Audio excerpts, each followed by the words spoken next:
namin mostly mga ginagawa namin. Truck, bus, modern jeep. Saka yung mga minomodified na van ginagawang ambulance. Actually, nung tinayo namin to, ang target talaga namin na i-build, puro mga modern jeep. Since biglang nag-live siya, min-maximize ko yung mga trabaho from modification ng ambulance, mobile clinic, then merong mga pumapasok sa amin na mga nagpapagawa ng truck. And mostly, mga customer namin is mga from government.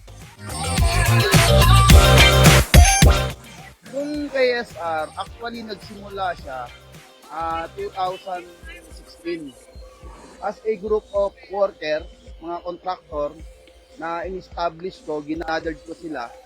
Then, after nung pandemic, na-realize ko na kailangan ko nang gumawa ng sariling company. And dun nga, last year, itinayo ko tong Team Sharain Auto Body Builders Corporation.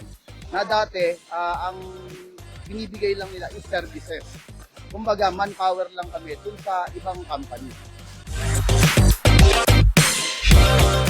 Overall, mga nasa 100 plus kami. Pero yung iba sa kanila, karamihan sa kanila is mga outsource.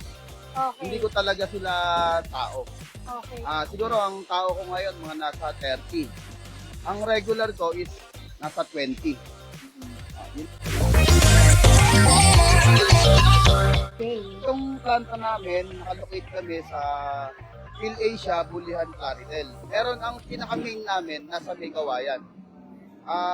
Pwede sila sa amin mag-contact, mag-connect via Facebook and WhatsApp.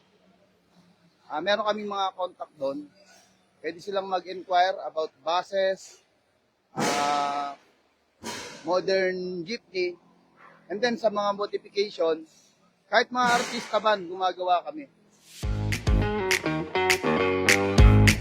Actually, itong Dark Tech, nung minsan naganap ako ng gagamitin nga na power tools, na-i-offer sa akin na ang brand na to is hindi siya from Asia. British brand. Then, tinry ko siya. Una, bumili ko ng 4 na unit na grinder at 4 na unit din nata nung simula yun. Barena. Arena. Then, nakita ko yung performance niya. Since nung binili ko siya, matagal namin ginamit hanggang ngayon. Buhay pa yung nauna kong binili. Kasi dati dun sa mga brand na binibili ko, mga tumatagal siguro mga 1 month, 3 months. Then, yung warranty niya, hindi nila napupulfill. Kaya, isa yun sa tinitingnan ko na magpalit ng brand.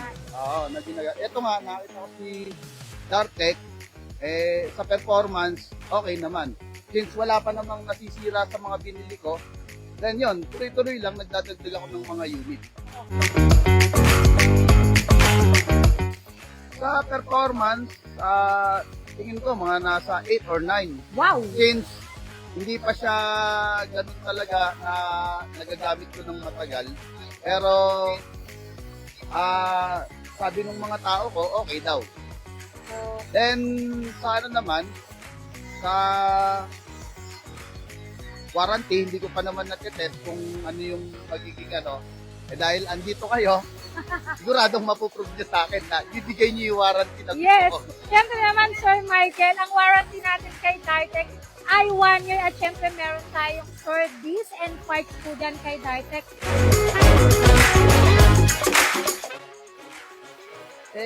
Hindi ko mabilang. Hindi na mabilang. Hindi ko mabilang. Nakita, nakidinig nyo, hindi nyo na mabilang. Oo.